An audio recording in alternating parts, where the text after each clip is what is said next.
sabe? Eu queria começar a mensagem dessa manhã contando uma história para vocês. É a história de um pescador que mora aqui no litoral brasileiro. E um dia, um americano estava de viagem, de férias, nessa praia onde ele morava numa praia, ele era pescador.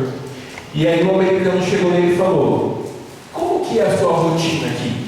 E ele contou, era umas 10 horas da manhã, quando essa conversa aconteceu. Ele estava chegando de uma pesca com peixes. E ele contou, umas 4, 5 horas da manhã eu levanto, vou para o mar, pesco, umas 10 horas eu volto com as pescas do meu dia, almoço com a minha família, e eu passo ali a tarde com meus filhos, brincando com eles, fazendo tarefa de casa, o que a gente precisa fazer. No final do dia eu me encontro com os meus amigos, e à noite eu vou para a igreja. O americano então ficou meio difícil ali de entender, e falou assim: posso sugerir uma coisa? Por que você, ao invés de voltar 10 horas da manhã da pesca, você não começa a voltar mais tarde? Porque você vai passar mais tempo no mar, automaticamente você vai pescar mais peixes, e automaticamente você vai vender mais e com isso lucrar mais dinheiro. E aí o brasileiro ficou meio que sem entender, mas e depois? Depois, com mais dinheiro, você pode contratar mais pescadores para pescar com você, passar o dia todo no mar, pescar mais peixes, vender mais peixes e lucrar mais peixes. E depois?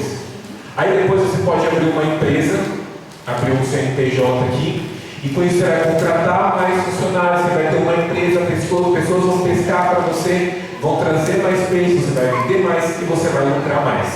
E depois? Aí depois você pode colocar a sua empresa na bolsa de valores, abrir o capital da sua empresa, vender as ações da sua empresa, e com isso você vai lucrar mais, pescar mais, vender mais, e assim você vai ter mais dinheiro. E o pescador ficou: mas aí eu faço tudo isso, e depois o que acontece? Aí o americano falou: depois você pode se mudar para uma praia menor, com a sua família, pescar ali só um pouquinho de manhã, passar o dia inteiro com seus filhos, e aí você pode ter essa vida de ficar com seus filhos o dia todo, ir na igreja à noite, conviver com seus amigos, com a sua esposa. E o pescador parou e pensou: mas qual que é a minha vida agora? Não é a vida que você está falando que é para eu ter depois que eu fizer tudo isso? Para que eu vou trocar o que eu tenho, lutar a vida toda para eu chegar no que eu estou? E essa história é um pouco engraçada porque ela mostra muitas vezes a nossa realidade aqui na Terra. A gente luta, a gente vai atrás, a gente batalha, a gente passa a nossa vida inteira buscando coisas aqui no mundo que Deus tem para nos oferecer de graça. A gente busca uma vida que ao lado de Deus a gente vai ter. Uma vida que Deus está ali oferecendo para a gente, uma vida com Ele, uma vida de vitórias, de felicidade. E a gente às vezes acaba focando a nossa vida, os nossos interesses no mundo, nas coisas mundanas, e acaba perdendo o que Deus pode oferecer para a gente ali naquele momento. E a nossa mensagem nessa manhã fala um pouco sobre isso, sobre as nossas prioridades na vida. Eu convido vocês a abrirem a Bíblia no livro de Ageu. É um livro pequenininho ali no final da Bíblia. A minha Bíblia é só uma folha, frente e verso, para o livro de Ageu. Nada mais que isso, é um livro pequenininho, mas que tem grandes ensinamentos para nos mostrar. Então, quando você abrir o livro de Ageu, capítulo 1. Antes de nós entrarmos no estudo da Bíblia, eu convido você a fechar os seus olhos para nós falarmos com o nosso Deus. Senhor, nesse momento a Tua palavra está sendo aberta.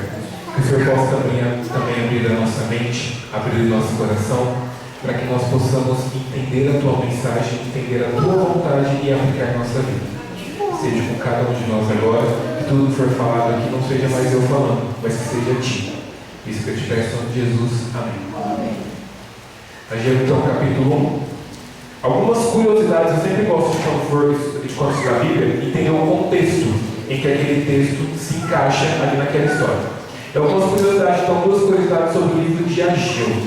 Primeiro, o livro de Ageu, ele tem 4 mensagens proféticas. Então, durante esses 2 capítulos, Deus ele traz 4 mensagens proféticas e ele traz exatamente o ano, o dia e o mês em que essas mensagens acontecem.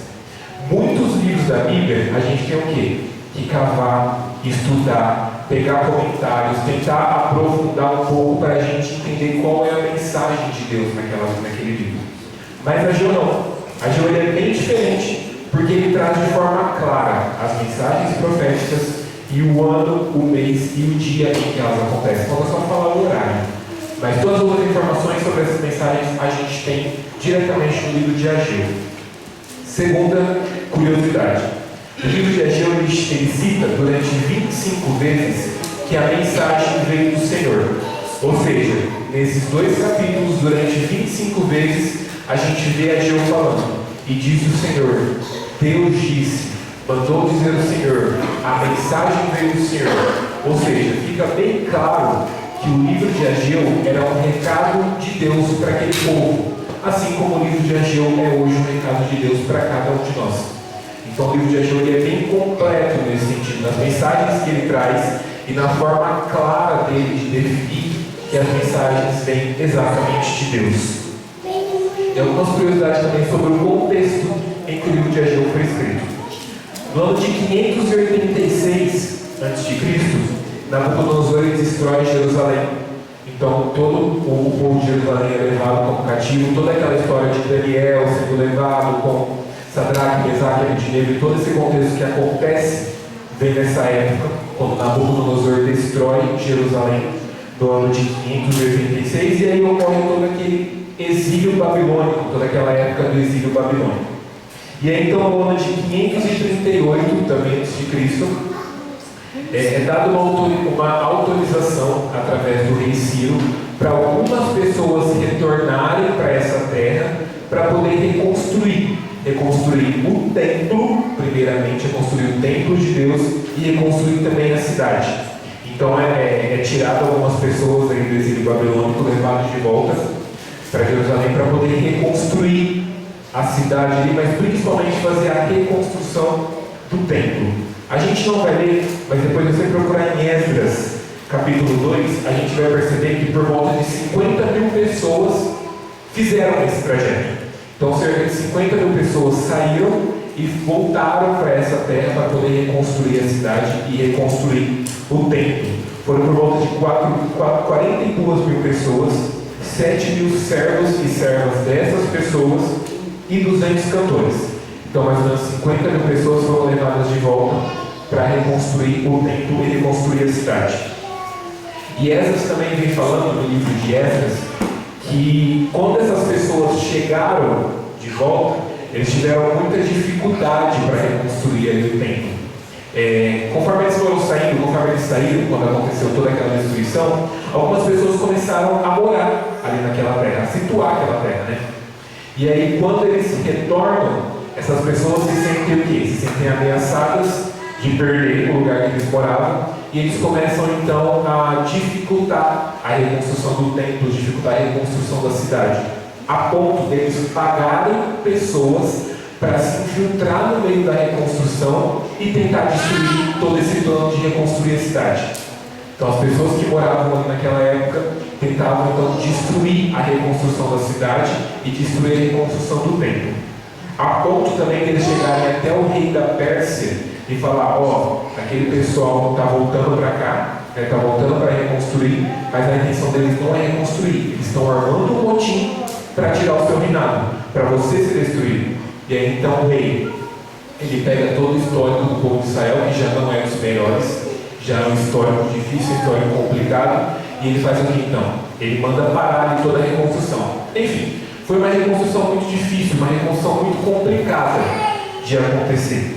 E aí, dentro desse contexto, Esdras falando que entra Ageu e Zacarias, e eles tiveram ali um papel de ajudar o povo, de dar um empurrãozinho para que o povo pudesse voltar para o foco que Deus mandou eles ali, que era a reconstrução do templo. Apesar das dificuldades que eles tinham, deles retornarem para o caminho, deles retornarem para o objetivo que Deus tinha colocado ali para eles, que era a reconstrução do templo. Ou seja, o livro de Ageu vem então com esse contexto, no contexto de Ageu e Zacarias tentando fazer com que o povo retornasse para o foco principal ali que Deus tinha, que era a reconstrução do templo e a reconstrução da cidade ali como um todo. O ministério de Ageu é um ministério que durou 15 semanas, ou seja, é como se viesse um pastor aqui para a promissão e esse pastor ficasse aqui 3 meses e meio só e aposentasse. Então é um ministério curto ali de 3 meses, 3 meses e meio, 15 semanas, a Bíblia fala 15 semanas, mas ao mesmo tempo é um dos ministérios que mais teve resultado positivo dentro da Bíblia. Ele conseguiu com êxito alcançar o plano que Deus tinha ali para ele dentro do ministério dele, que era trazer o pessoal de volta para a reconstrução. Então a gente vai destacar aqui alguns pontos principais que falam justamente sobre procrastinação e sobre prioridade, sobre onde a gente coloca o nosso coração, onde está a nossa vontade. Então Ageu capítulo 1, versículo de 1 a 6, vem dizendo o seguinte: no segundo ano do rei Dário, no 6º mês, no primeiro dia do mês, veio a palavra do Senhor por intermédio do profeta Ageu a Zorobabel, filho de Salatiel, governador de Judá, e a Josué, filho de Josadaque, o sumo sacerdote, dizendo: assim fala o Senhor dos exércitos, este povo diz: não veio ainda o tempo em que a casa do Senhor deve ser edificada. Veio, pois, a palavra do Senhor por intermédio do profeta Ageu, dizendo: acaso é tempo de habitardes vós em casas apaineladas, enquanto esta casa permanece em ruínas? Ora, pois, assim diz o Senhor dos exércitos: considerai o vosso passado, tendes semeado muito e recolhido pouco, comeis, mas não chega para fartar-vos, bebeis, mas não dá para saciar-vos, vestimos, mas ninguém se aquece, e o que recebe salário recebe para pô-lo no saquitel furado. Vamos focar aqui no versículo 2. Qual que era o objetivo daquele povo ao retornar para a terra? Era o objetivo de reconstruir o templo, reconstruir a cidade como um todo, como geral, mas principalmente reconstruir o templo. Eles voltaram com essa missão clara. Deus foi bem claro para eles na missão: voltem e reconstruam o meu templo, reconstruam a minha cidade, mas principalmente o meu templo. E a Bíblia diz que quando eles começaram a encontrar algumas dificuldades, como a gente já viu no contexto em que estava inserido, quando eles começaram a encontrar algumas dificuldades para atuarem naquela reconstrução do templo, eles começaram meio que a esquecer dessa prioridade. Eles começaram a deixar um pouco de lado a reconstrução do templo e começaram o quê? A reconstruir a própria vida deles, a reconstruir a casa deles, a reconstruir onde eles iriam morar, onde eles iriam viver, e acabaram esquecendo o quê? Da reconstrução do templo, que era a prioridade, que foi o motivo que levou eles até ali.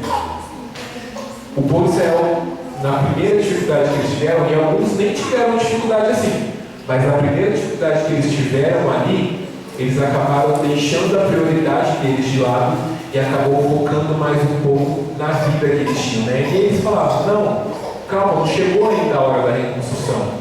Talvez amanhã, talvez mês que vem, talvez ano que vem. Calma, um dia a gente reconstrói o templo, mas não é agora. A gente está com dificuldade agora. Mas Deus, ele foi bem claro: vocês vão voltar ali para reconstruir o templo. E eles queriam o quê? Eles queriam postergar, eles queriam deixar mais para frente essa reconstrução. E quantas vezes a gente não faz isso também na nossa vida? A gente acaba focando nas nossas próprias vontades, nas nossas prioridades, e acaba deixando o serviço de Deus um pouco mais para frente, o serviço de Deus talvez para o ano que vem, o dom que Deus nos deu, que Ele aplicou na nossa vida, a gente acaba o quê? Deixando mais para frente. Durante esse mês de outubro, a gente teve a comissão de nomeações lá na Central. Hoje está sendo lido e votado, inclusive. E é engraçado porque quando a gente fala isso numa igreja menor que a nossa, as pessoas falam: não, mas lá é muito fácil. Lá sobra pessoas e falta carga. E a gente passa por uma dificuldade, que eu tenho certeza que vocês aqui passam por uma dificuldade muito maior do que essa. Mas a gente lá também tem dificuldades de completar os cargos que tem. Por quê? Porque muitas pessoas: não, eu não quero cargo esse ano, eu não quero trabalhar para Deus esse ano, eu tenho dom com crianças, eu trabalho com crianças, eu passo a minha semana inteira com crianças, o dom que Deus me deu, eu uso no meu serviço para ganhar meu salário, mas na igreja eu não quero. Não, eu passo a semana inteira já com crianças, você acha que na igreja eu vou querer trabalhar com as crianças? Mesmo que esse seja o meu dom, não, já passa a manter com criança. Eu trabalho com números, eu trabalho com contabilidade durante a semana toda. Você acha que na igreja eu não queria trabalhar com contabilidade? Não, tudo bem, eu estudei para isso. Eu tenho uma facilidade para isso, eu sei que ajudaria muito. Mas eu já faço isso no meu serviço a semana toda. Para que eu vou fazer isso na igreja também? Quantas vezes você já ouviu isso? Pessoas com dons, pessoas com capacidades, pessoas que podem atuar muito bem, mas que por estarem focados na sua prioridade aqui na terra, acaba deixando o serviço de Deus mais para frente. Acaba deixando o serviço de Deus para outro dia, para outro momento.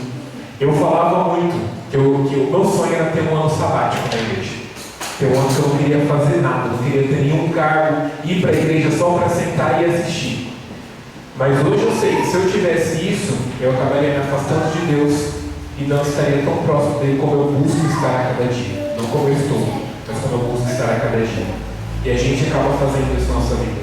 A gente foca na nossa prioridade mundana, na nossa vida mundana, e acaba se esquecendo de atuar no nosso serviço para Deus. O chamado de Deus para nós é para hoje, não é para a semana que vem. A gente sabe se a gente vai estar aqui semana que vem. Se semana que vem, se ano que vem, a gente vai conseguir fazer o nosso serviço.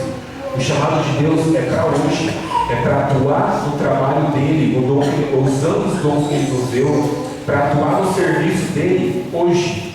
Não é amanhã, não é semana que vem, não é ano que vem. E a gente lendo a história, a gente fala, poxa, o povo de Israel foi lá para isso. E consegue desviar do foco deles. Quantas vezes a gente faz na nossa própria vida? De acabar procrastinando o serviço de Deus. E fica aí então o primeiro aprendizado para a gente com relação a esse sermão. O primeiro ensino para a gente. Deus quer que a gente trabalhe para Ele hoje. Deus quer que a gente atue na causa dele hoje. Não deixe o trabalho de Deus para amanhã, para mês que vem, para ano que vem. Atue hoje. Leve o nome de Deus hoje. Qual que é o seu dom? Qual que é a facilidade? Qual que é o trabalho que Deus tem na sua vida? Se você não sabe o que Deus quer de você, fale com Ele. Peça para Ele te mostrar. Peça para Ele te iluminar para que você entenda qual que é o objetivo dele na sua vida. E atue nesse objetivo. Atue nesse propósito que Deus tem para você. A gente percebe que quando a gente foca nas coisas de Deus, nas coisas da igreja, todo o resto ele começa a funcionar muito melhor. A gente começa a entender que a nossa prioridade mundana é pequena, perto do nosso alvo que é o céu. Então, primeira lição, Deus fala para mim e fala para você hoje. Para de ficar jogando o meu serviço mais para frente. Para de ficar procrastinando o meu trabalho. Trabalhe hoje, atue hoje, para que possa voltar cada vez mais rápido. O dia é hoje para você fazer a obra de Deus. Segundo ponto importante do nosso sermão, está aqui no versículo 5, 6 e já vou entrar também no versículo 7, que vem dizer o seguinte: Ora, pois, assim diz o Senhor dos Exércitos, considerai o vosso passado. Tendes semeado muito e recolhido pouco. Comeis, mas não chega para fartar-vos. Bebeis, mas não dá para saciar-vos. Vestivos, mas ninguém se aquece. E o que recebe salário, recebe para pôr no saquetel furado. Assim diz o Senhor dos Exércitos: considerai o vosso passado. Considerai o vosso passado. Deus foi bem claro aí para eles. Pensem nas coisas que vocês estão fazendo, na prioridade que vocês estão tendo. Parece que vocês comem, mas não são saciados. Parece que vocês se vestem, mas vocês continuam com frio. Parece que vocês trabalham, que vocês ganham, mas parece que não tem dinheiro, nunca tem dinheiro, nunca sobra dinheiro. Olha para a sua vida e percebe o quanto o fato de você não fazer as coisas que eu quero tem prejudicado o seu caminho. E se a gente parar para pensar na nossa vida, é exatamente assim. Hoje em dia parece que quanto mais tempo a gente tem, menos tempo a gente tem ao mesmo tempo. Parece que quanto mais a gente foca nas nossas coisas mundanas, nas nossas prioridades do mundo, menos tempo a gente tem e menos feliz a gente está. A gente busca trabalhar, ter uma vida boa, uma vida estável, um salário bom, mas parece que quanto mais a gente busca isso, mais perdido e mais difícil as coisas vão ficando. Parece que a gente vê que esse verso ele descreve muito a nossa geração, né? Talvez seja a realidade de muitos de nós aqui. Talvez a gente não esteja fazendo as coisas certas. Deus não quer que a gente pare de fazer, mas que a gente possa entender qual é o nosso foco, qual é o nosso objetivo, por que e como a gente está aqui, por que e como a gente come o que a gente come, por que e como a gente veste o que a gente veste, qual é o nosso serviço, como eu posso melhorar na nossa vida, por que e como eu trabalho. Talvez você precise simplesmente parar e considerar o seu caminho. Será que o seu caminho está sendo exatamente o caminho que Deus quer? Ou será que o seu caminho está sendo o oposto do que Deus quer na sua vida? Porque a gente percebe que conforme a gente vai trabalhando mais nas outras coisas, a gente vai trabalhando cada vez menos para Deus e se afastando dele. A gente precisa perceber que se a gente fizer isso na nossa vida, a gente vai perceber, eu não estou falando aqui de tempo, de dinheiro, mas no contexto geral, qual tem sido a sua prioridade? Qual tem sido o seu foco, o seu trabalho? Como você tem cuidado da sua saúde, da sua vida, da sua rotina?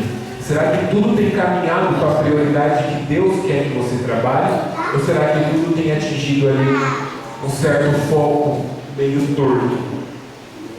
A gente constrói tantas coisas, Deus é bem claro aqui, a gente constrói tantas coisas, a gente busca na nossa vida mansões, vida boa, dinheiro, estabilidade, uma família feliz, uma família boa, e a gente se esquece do serviço dele aqui dentro da igreja. A gente se esquece da prioridade que Deus nos deu, que é trabalhar para Ele, para a obra dele e para que Ele possa voltar. Esse então é o segundo ponto que a gente aprende, para a gente poder repensar o nosso caminho, repensar o que a gente tem feito. Deus ele é bem claro, considerai o vosso passado, considerai o que você tem feito, considerai o vosso caminho. Será que é o caminho correto? Será que é o caminho que eu quero para a sua vida? Ou será que o que você está fazendo não está de acordo com a minha prioridade, com o que eu quero que você faça? E terceiro ponto, versículo 9, vem dizendo o seguinte: esperastes o muito, e eis que veio a ser pouco. E esse pouco, quando trouxeste para casa, eu com um assopro o dissipei. Por quê? Diz o Senhor dos Exércitos: por causa da minha casa, que permanece em ruínas, ao passo que cada um de vós corre por causa da sua própria casa. Enquanto cada um corre prol da sua própria casa, a minha casa está em ruína. Então é por isso que quando o que você faz se torna pouco. É por isso que quanto mais você trabalha, quanto mais você corre atrás, ele é pouco. Porque enquanto você corre atrás do que você quer, da sua prioridade, a minha casa e o meu serviço está cada vez mais em ruínas. Essa era a mensagem de Deus ali para aquele povo naquela época, e essa também é a mensagem de Deus para cada um de nós. Se a gente esquece de fazer a missão que Deus colocou no mundo, no nosso mundo, a gente acaba se perdendo do foco e parece que tudo para de fazer sentido. Parece que tudo acaba se tornando cada vez mais difícil, cada vez mais confuso. E Deus ele quer isso. Ele quer cuidar da nossa prioridade. E eu pergunto, como está a sua prioridade? O que você tem colocado como prioridade na sua vida? No verso 4, se a gente voltar um pouco, ele diz exatamente isso.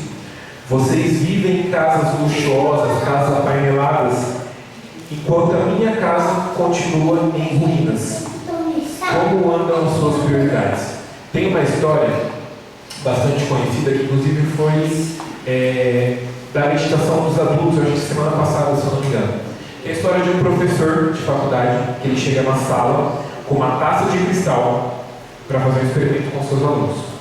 E ele pega essa taça de cristal e ele enche essa taça de cristal de bolas de golfe, bolas grandes de golfe. E ele pergunta para os seus alunos: essa taça, esse pote de cristal, ele está cheio? E todos os alunos: está com bola de golfe até a boca, está cheio sim. E aí ele pega um saco de pedras e despeja um saco de pedras dentro da taça. E as pedras elas vão entrando certinho nos buracos que a bola de golfe deixa. E ele pergunta: vocês falaram para mim que estava cheio, eu coloquei um saco de pedras, e agora? Agora está cheio? E os alunos então já meio que entendendo o que estava acontecendo ali, já diminuíram a sua certeza, né? Tá cheio. Então o professor pega um saco de areia e despeja o saco de areia dentro desse pote de cristal. E a areia ele vai entrando nos buraquinhos que a pedra deixou. Então a areia vai entrando ali em cada um dos buraquinhos e ele consegue colocar o saco de areia inteiro ali. E ele pergunta, agora está cheio? E os alunos já, professor, acho que está, né? Está cheio. Ele pega e toma a jarra de água, ele vira a jarra de água e ele despeja toda a água. E a água vai entrando certinho nos buracos que a areia deixou. E ele pergunta, agora está cheio? E os alunos falam, agora está cheio, agora não tem mais o que fazer. E essa história ela mostra pra gente que tudo é uma questão de prioridade. Tudo na nossa vida vai de acordo com as nossas prioridades, com o que a gente coloca em primeiro lugar na nossa vida. Talvez se aquele professor tivesse colocado a água primeiro, não teria espaço para mais nada ali dentro. Nenhuma bola de golfe, nenhuma pedra, nenhuma areia, só teria espaço para água.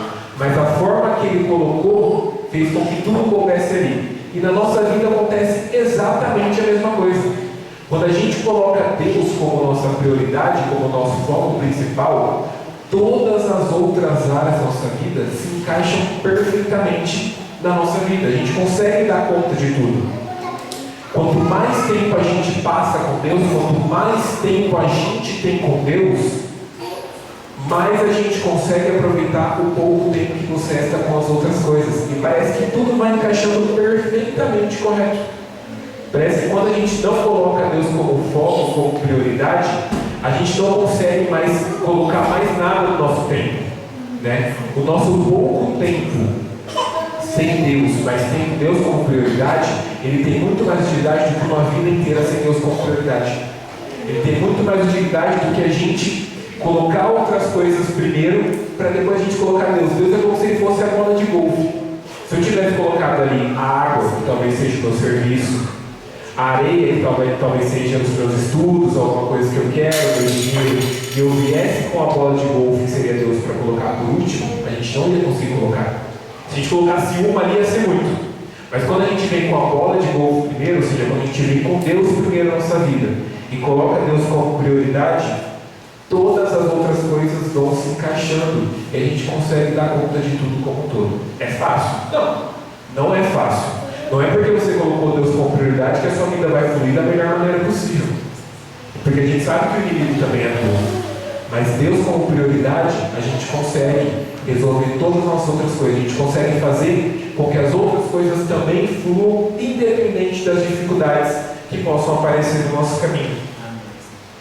Quanto mais tempo eu dedico para Deus, mais eu consigo administrar minha vida no pouco tempo que me resta. Eu convido vocês a abrirem. Deixem marcado em Ageu, mas abram em Mateus 6:33. Vem dizendo o seguinte: buscai, pois, em primeiro lugar o seu reino e a sua justiça, e todas essas coisas vos serão acrescentadas. Buscai a Deus em primeiro lugar, buscai a sua justiça em primeiro lugar, e todas as outras coisas serão acrescentadas. Aqui não fala em momento nenhum apenas buscar Deus na primeira hora do dia, mas diz buscar Deus em primeiro lugar na sua vida. Buscar a cada momento, a cada passo, a cada atitude sua, buscar Deus como prioridade. E todas as outras coisas vão sendo acrescentadas. Deus, Ele quer reconstruir o templo dele aqui na terra e no nosso coração. Ele quer que a gente a cada dia tenha Ele como prioridade para que a gente possa fazer o serviço que Ele tem para cada um de nós aqui. Para que Ele possa buscar usar a nossa vida para fazer o trabalho dele e assim logo Ele voltar. E conforme a gente coloca Ele como prioridade, conforme a gente reconstrói o nosso relacionamento com Ele, reconstrói o tempo dele no nosso coração, mais fácil as coisas se encaixam e mais a gente consegue atuar aqui na Terra, tanto tendo Ele como prioridade, quanto as outras coisas. 3 lições então, já caminhando para o final. Primeiro, não procrastine, não deixe o trabalho de Deus mais para frente. Não deixe o trabalho de Deus para uma outra prioridade que você não sabe nem se haverá. Trabalhe para Deus hoje, trabalhe para Deus nesse momento. Cuide das suas prioridades. Entenda o seu caminho, entenda o que você faz na sua vida. Se é realmente o que vai te levar para a salvação ou são simplesmente questões mundanas e propósitos aqui na Terra. Cuide das suas prioridades. E terceira lição, tenha Deus como sua prioridade. Coloque Deus em primeiro lugar e todas as outras coisas serão acrescentadas. Voltando agora para Ageu. Ageu 1, versículo 12 a 15. A gente vai entender agora o finalzinho dessa história. 12 a 15. Ageu 1, 12 a 15. Então, Zorobabel, filho de Salatiel, e Josué, filho de Josadac, o sumo sacerdote, e todo o resto do povo atenderam a voz do Senhor seu Deus, e as palavras do profeta Ageu, as quais o Senhor seu Deus o tinha mandado dizer. E o povo temeu diante do Senhor. Então Ageu, o enviado do Senhor, falou ao povo, segundo a mensagem do Senhor, dizendo: Eu sou convosco, diz o Senhor. O Senhor despertou o espírito de Zorobabel, filho de Salatiel, governador de Judá, e o espírito de Josué, filho de Josadac, sumo sacerdote, e o espírito do resto de todo o povo.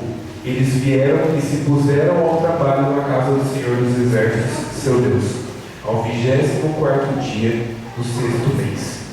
A mensagem de Ageu aqui a gente vê que teve sucesso, e o povo ali então se colocou ao trabalho que Deus tinha mandado. Quando eles pararam de procrastinar, quando eles pararam de colocar as suas próprias vontades em primeiro lugar, quando eles entenderam que tinha que fazer o serviço ali naquele momento, e quando eles colocaram Deus como prioridade, eles conseguiram o quê? Fazer a missão que Deus tinha ali, que era de reconstruir o templo. Eles se colocaram no serviço de Deus porque o espírito deles foi tomado. E eles entenderam qual era a prioridade, para que eles estavam ali, e conseguiram então fazer o trabalho de Deus. Irmãos, eu queria que vocês saíssem daqui hoje com uma decisão e com um pensamento. Talvez esse seja o momento de você reafirmar a sua prioridade com Deus. Talvez você tenha Deus em primeiro lugar na sua vida, mas ao mesmo tempo Deus está ali competindo meio que acirrado com as outras coisas. Talvez seja a hora de você entender a prioridade da sua vida que tem que ser Deus. Ou talvez Deus já tenha deixado de ser prioridade na sua vida, ou nunca foi. E esse seja o momento de você entender que quando você busca Deus em primeiro lugar, quando você coloca Deus em primeiro na sua vida, todo o resto ele é acrescentado. Não precisa buscar as coisas do mundo em primeiro lugar. Busque a Deus em primeiro lugar. Busque a Deus em primeiro na sua vida. E você entende que todo o resto ele é acrescentado e você consegue fazer com que a sua vida renda muito mais. Que nós possamos reafirmar a nossa decisão. É como se esse mundo fosse um campo de batalha. Então, como se nós fôssemos soldados. Vamos supor que a gente é enviado para um outro país, está tendo uma guerra entre dois países, e nós como soldados somos enviados para outro país, para nós entrarmos nesse país, entrarmos na torre de comando e desligar a torre de comando deles, porque aquele outro país está destruindo o nosso lar, está destruindo nossa casa e destruindo nossas famílias. E a gente vai, é mandado para esse lugar, é enviado para esse lugar. Só que chegando nesse lugar, a gente percebe o quê? Que a gente cansou muito da viagem. Então a gente resolve deitar um pouco, dormir, descansar, ir atrás de um lugar para comer. E a gente começa a conhecer pessoas ali daquela terra. E a gente começa a ajudar essas pessoas. E o nosso foco, que era chegar na central de comando e desligar a central de comando, a gente acaba deixando o quê? Para o lado. E enquanto isso, eles estão destruindo a nossa casa, destruindo o nosso lar, destruindo a nossa família. E a gente acaba deixando, então, a nossa prioridade para o lado, a gente acaba se envolvendo ali com as pessoas daquele lugar, acaba, não, amanhã eu vou lá, amanhã eu resolvo esse problema. A gente começa a ficar cansado, a gente começa a deixar um pouco do nosso lado para o nosso lado isso. A gente começa a tentar construir a nossa vida ali, construir relacionamentos, construir bases. E a gente se esquece da prioridade principal, que é entrar na torre de comando e destruir a torre de comando.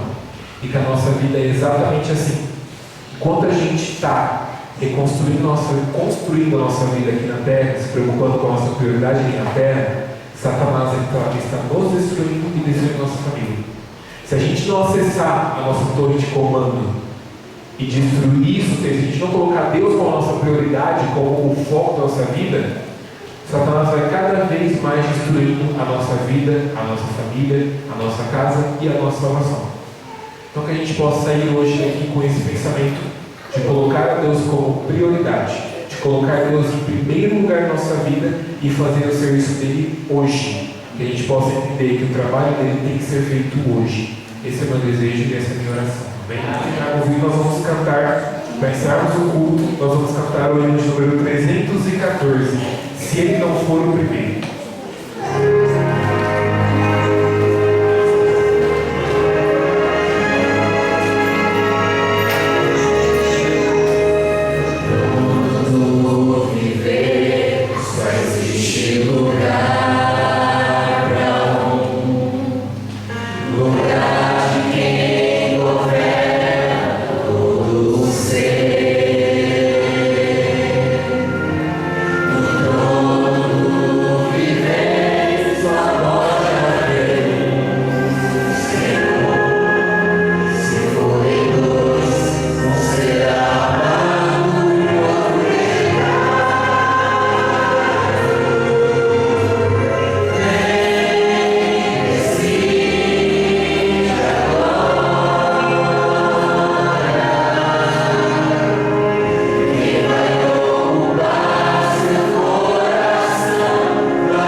E se nós já sabemos, que o Senhor possa reacender na gente a vontade de atuar a cada dia.